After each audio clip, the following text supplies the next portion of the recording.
Sir நடந்ததுக்கு அப்புறம் நடக்கிறது சொல்றீங்க சார், பிரிகாஷன்ஸ் ஏதாவது இருக்கா?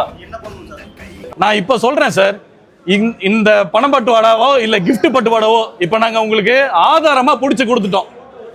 இந்த பார்ட்டி, இந்த பணம் பட்டுவாடா பண்ண இப்ப ரூலிங் பார்ட்டி வந்து இந்த 26ல எலெக்ஷன் கண்டெஸ்ட் பண்ண கூடாது சார்.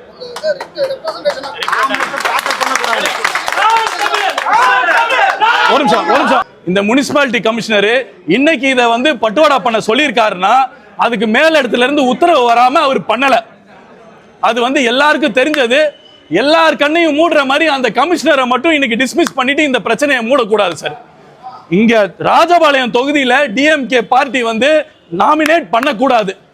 ராஜபாளைய மக்களுக்கு வணக்கம். மக்களின் அடிப்படை உரிமைகளை கேட்டு வாங்குவதற்காக ஒருவர், நீங்கள் தேர்ந்தெடுப்பவர் தேர்ந்தெடுப்பதற்கு முன்பாகவே உங்களுக்காக உழைக்க தயாராகிவிட்டார். இன்னும் நீங்கள் தேர்ந்தெடுத்தால் உங்களுக்காக என்னவெல்லாம் செய்வார் என்று சிந்தித்து பாருங்கள். இலக்கு ஒன்றுதான், இனத்தின் விடுதலை. நாம் தமிழர்.